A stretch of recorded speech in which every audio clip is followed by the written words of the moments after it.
looking at Season 8 and how various critics have looked at it. This one is more of a chuckle kind of thing because we're going to look at PSA Stitch, and he does a lot of great criticisms. However, even within this small little part of his much larger video essay, which I do highly recommend, I did learn a good deal from it. It makes a couple of mistakes, and as we're going to see, he also quotes Benioff and Weiss, and they also make some horrendous mistakes themselves. So we're just going to sit back and listen to the good criticism and break it down in terms of like, that doesn't quite make sense. So let's give it a listen.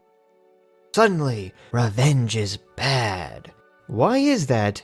D&D, tell us why. The reason we decided to follow Arya out of King's Landing and to see the fall of King's Landing through her eyes is something that we talked about with an earlier episode. You just care a lot more when you're with a character that you care about. So if we saw a lot of extras running around on fire and buildings falling apart, it might have been visually interesting, but it wouldn't have had much of an emotional impact. Of course! Who cares about logic or character or even emotionally satisfying conclusions? They've shown they don't care about any of that. No, Arya is simply a pawn. She's a person on a haunted house ride, being ferried from horrible scene to horrible scene. The brutal, faceless assassin who used to be the most capable person in the world is now running through the streets like everyone else and is emotional again for some reason. You can't trick me again, show! Everything was so ridiculous that by the end of it, I half expected Arya to catch some falling ash and say something like, "Winter has come." And when that random horse showed up, I swear, I thought slowly it would pull off a mask to reveal it was really Jaqen Hakar on all fours the whole time. And he'd say, "A girl must come with me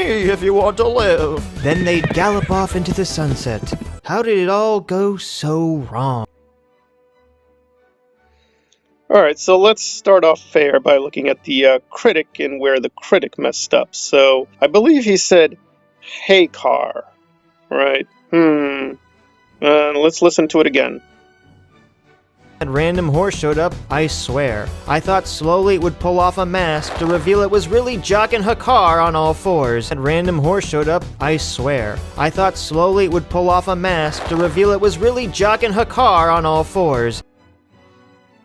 Yeah, he definitely said, hey car, but for the record, it's Jaqen Hagar. It's Jaqen Hagar, right? We could just turn to the books and be like, And PSA Stitch does reference the books, so I guess he just didn't have time to give it a final edit, and this kind of slipped through. I mean, it's a good joke, but of course, if you got the whole term wrong, it kind of negates the point. So, there you go.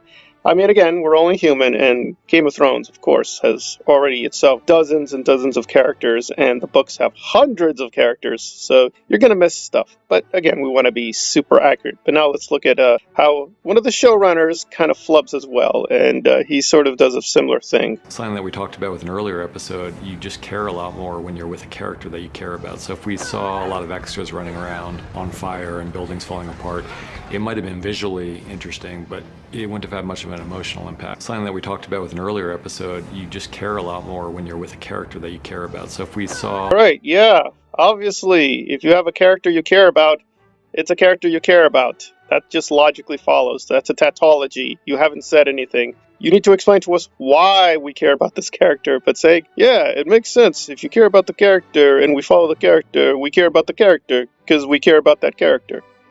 Right. Thank you. Thank you for going in a really big circle and going absolutely nowhere, which is kind of like the whole story of Season 8. I kind of wonder sometimes when people do these interviews with these guys, do they just literally just let them say whatever they please and don't stop them and say, hey, I think he kind of made a mistake. Maybe we should go back there. It's like, nah, it's fine. It's fine. He'd probably say something even more crazy if we did a second take. But that was really bizarre. I was like, yeah, we thought, if you have characters you care about, maybe you'll care about the characters. Wow. Brilliant. I need to take notes on this on how to be a better writer. Yeah, thanks a lot for that. I'm actually surprised PSA didn't use that as a part of the joke, but there you go. So he does have a few golden nuggets within the video essay, and we're going to take a deeper look at it. But this was more of a starting off in a chuckle, which I think is a good way to start, because honestly, most of Season 8 is pretty laughable. So there you go. So this has been GRRM Thrones Analyzed on beginning to revise critiques of Season 8. Thanks for listening.